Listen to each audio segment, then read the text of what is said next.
A very warm welcome to Times Now Live Wire. I'm Pratibha. Viewers, amid the furor over the sexually explicit comments made by YouTuber Ranveer Allahbadia in the show India's Got Latent, the legal heat is mounting on social media influencer. In fact, the hosts of the show have been named in the FIRs. Apurva Makhija as well as Ashish Chanchlani have been questioned so far by the Mumbai police, while Ranveer Allahbadia and Samay Raina have both been named in the FIRs and they've been summoned by the police officials. At the moment, there are two separate FIRs that have been registered against Ranveer Allahbadia and the hosts of the India's Got Latent show. Now, we're learning that all of those who have been part of the episodes 1 to 6 so far are under the radar of the state cyber cell. The Guwahati police has also registered an FIR citing sexually explicit content. To further investigate the case, the Guwahati police also arrived in Mumbai. ये रणवीर अलाहाबादिया, समय रैना और काफ़ी YouTuber थे जिन्होंने एक show India's got latent का episode telecast हुआ जिसमें भारतीय जो पारिवारिक उसके ऊपर में वल्गर कमेंट किए गए और उनके जो वल्गर कमेंट और ऑब्सीन एक्ट उसमें दिखाया गया, तो उसके ऊपर में एक कंप्लेंट आई, उस पर हमने कॉग्निजेंस लिया है और एक केस रजिस्टर किया है।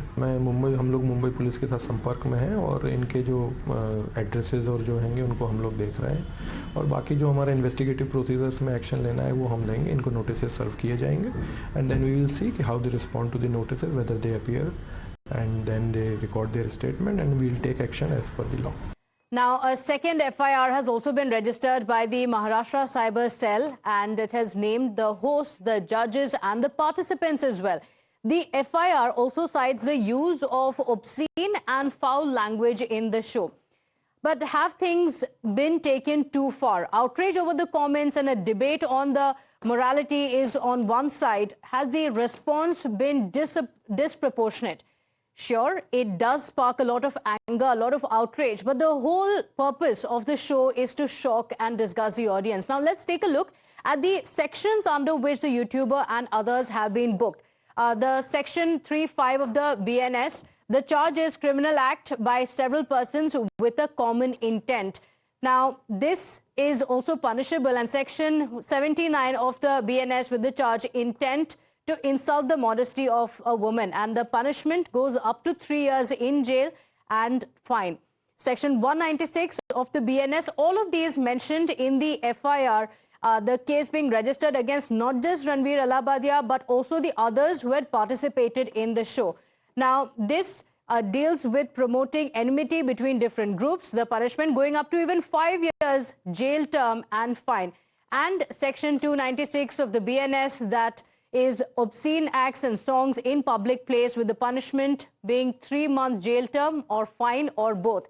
Apart from that, another section that has been mentioned in the FIR is also section 299 of the BNS, the charge being of deliberate and malicious act intended to outrage religious feelings. The punishment can go up to 3 years jail term or fine or both. All right, joining us on the broadcast to discuss on whether there has been a reaction which has been disproportionate to what the case actually is. Joining us on the broadcast is Aryama Sundaram, Senior Supreme Court Advocate. Thank you so much for joining us. Mr. Sundaram, what do you think of the reactions that have taken place? A case has been registered in multiple police stations across the country. In fact, the issue has not just been taken up by the police of multiple states, but it's also gone to the parliament.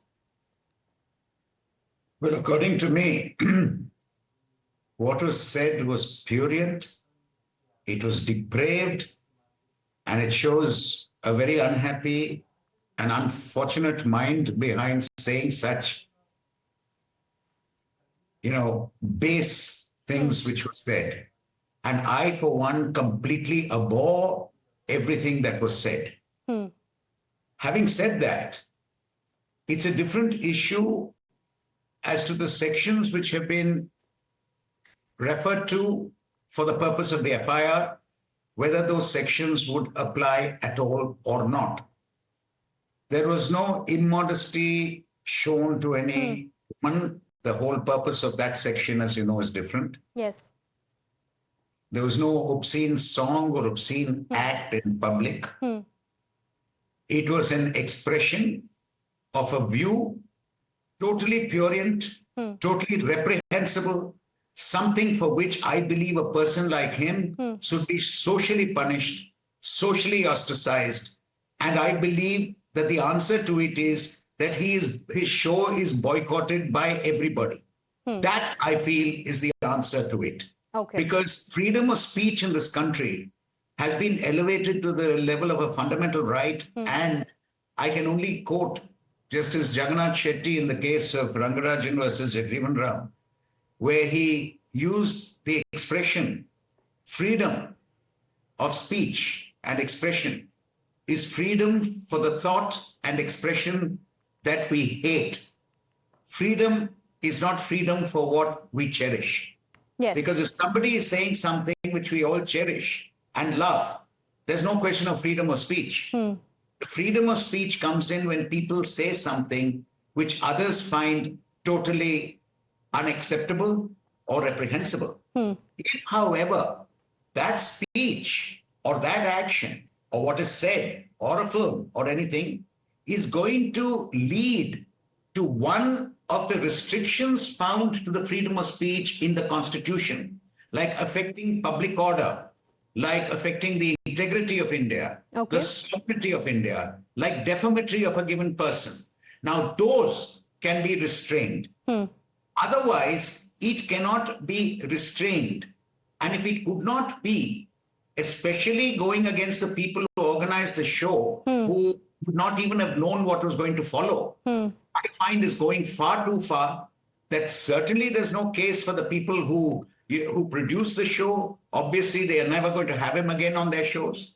It's not for people like that, because for them, they don't even know what was being said. So how can they be culpable in it? They had no role to play in it, assuming, of course, that what he did and said fell under any of these sections. And according to me, unfortunately, I say unfortunately because I think I, like many Indians, would feel that a person like this ought to be castigated for what he has done. But being castigated socially, being castigated otherwise by all of us, by people boycotting his program, by people not willing to help him in his career in any way, is different from being punished criminally for expressing a very prurient thought, which is neither constitutionally prevented nor statutorily prevented by or punishable. So therefore, I feel that much as I feel terrible about what was said, and I think it was such a horrible thing, and I, for one, would never ever watch this man ever again, or watch a show of his ever again, or have anything to do with him, even if I met him socially or otherwise. I do not believe that the answer is the way it's been reacted to through various FIRs. And I certainly feel that FIRs against the organizers of the program or the judges, I think that that is really ridiculous and absurd. And it's not just the organizers. In fact, Mr. Sundaram, those who had attended the program, and not just in this particular episode, even the other episodes have come under the scanner. What could they do about it? Did they go being told that this is a thought which is going to be spread and they should join in it and spread it? Of course not. I mean, so going against them is really, I cannot even understand, except for a knee-jerk reaction on part of the authorities, because there's a certain body of people which is virulently shouting about it. Now, I too may object to it and shout about it, but the answer is not prosecute everybody in sight. People who are there in the audience, the judges there, the people who organized it, prosecute everybody. Especially more so when even what he has said, I don't know, strictly speaking, I don't see it falling under any of the sections on which he has been charged. So I hate what he said. Then, unfortunately, he said it. And I feel a reaction to him should be social. It should be in other means. The answer is not this kind of wide-ranging FIR against audience, judges, organizers, and the person. That's my view. Okay, all right. So you're saying that there should be self-censorship, but given that there are FIRs lodged in Maharashtra and Assam, that the NCW and the state commissioners have also issued summons, given that even the Parliamentary Committee on IT is also expected to issue summons now, the question and the debate around whether the legal response has gone too far.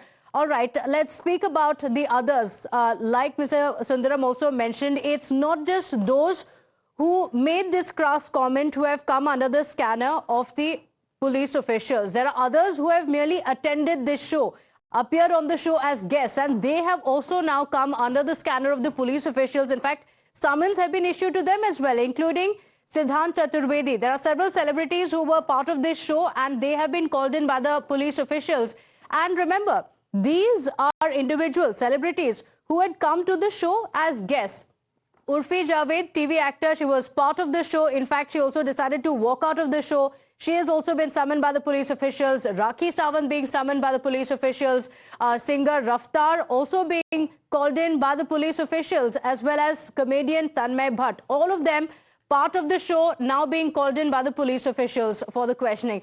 Swapnil Kothari, senior lawyer, is also on the broadcast with us. Swapnil, the reaction that has come in with, yes, of course, it did spark a lot of outrage. It did spark a lot of controversy. Many speaking about whether this is acceptable or not, saying there should be action taken against them. But look at what has happened after that. It has gone beyond just outrage. It has gone to an extent where there are multiple FIRs that have been filed against the YouTubers. There are now calls coming in for censorship also to come in. So yes, there should be self-censorship. You don't like the content, you should not watch it. But has it gone too far? Pratibha, I believe that this kind of an act is definitely an obscene act. Now, to take in everybody who's watched, who produced, who judged is not fair. They don't need to be talked to or they don't need to be booked at all. Summons is a different issue. You are asking the people who watched the show to gather their information or gather their thoughts in it or what they thought of it. And then on the basis of that, I think that is what they will do. They are only, the police is only summoned them. So to gather the views and then on the basis of that, decide the future course of action, not against them, but against the person who spoke. So I believe that is the thought of the police in that. Now, as far as the social ostracization is concerned, as spoken by Mr. Sundaram, I agree with him to a certain extent on that. Yes, you could socially ostracize. But given the fact that the social media has an important role to play today, and that it is going to go take it forward much, much more in many years to come, where do we stop and draw the line and say that, yes, this is protected by the freedom of speech under Article 19(1)(a), or this needs to be punished under the Bharatiya Nyaya Sanhita under 296 Obscene Act. 79, which is, a modesty of a woman, and all of those things don't apply here at all. So those are absolutely frivolous sections. They'll just go out of the window. But I believe that some action needs to be taken. It cannot be only ostracization. Because we could ostracize, some of us could ostracize the more intelligent people. But what about the rest of the people? But these are content creators. When you stop consuming that kind of content, then it runs out. And that's the point that is being made. Because, we're no strangers to, even the Indian judiciary is no stranger to hearing cases of actions or public figures being labeled obscene. But where does it stop? You may say something that I may find offensive. And then when a case is filed regarding that, the entire process become a punishment. The person has to go from, and in this case as well, there are multiple FIRs being filed in multiple police stations across the country for a comment. Given that there's no incitement in the statements that he has made, should the organizers, the YouTuber himself, all of them being booked by the police officials, are they being hounded now to an extent where many are now thinking it's been too much? Yes, to that extent, yes, definitely I agree, Pratibha. But what I'm trying to say is that let the FIR be filed against the person who spoke the statement, not against anybody else. Let he be in the dock. Let the court decide and let the court give the reasoning for that. But just to say that I will not file an FIR and I will not take this forward and, let's only ostracize him, I don't think that is sufficient. Because tomorrow what will happen is that whatever the police does, and given the fact that this is multiple FIRs, whatever the police does in this case, tomorrow, somebody could come out with a nastier comment. And they'll say, that comment was a little much more nasty. He was let off with ostracization. I should be let off too. So why I'm trying to say is let there be a court precedent, not just a police precedent. Because police precedents where police let off, saying with a warning, I'll let you off with a warning, Okay. that kind of thing, where you had a road rage, where somebody honked and you honked twice and somebody slapped and this, that, and the other. This is not that. This is trying to, I'm not talking of Indian culture, brother. I want to talk about the fact that this is not prurient in the language in the terms of sexuality and things like that, but it is a very base and a very macabre, very ignoble thought process. No, that's true, which is why there should be conversations about whether this is acceptable or not, whether this is offensive or not. And the outrage is completely understandable. There are people with opinions who say that I would never want to watch such a show, that anybody who has subscribed to this or the individual who made these comments should immediately unsubscribe. There's nothing wrong with that. There's nothing wrong with the self-censorship. But why should the law go after such people? And should India implement stricter online regulations to curb obscenity, or should the focus instead be on refining these existing laws to distinguish between offensive language and content that is actually obscene and also that is inciting? And that's where the conversation really ends. We'll have to leave it at that. Thank you for joining us. With that, a quick break. We'll be right back.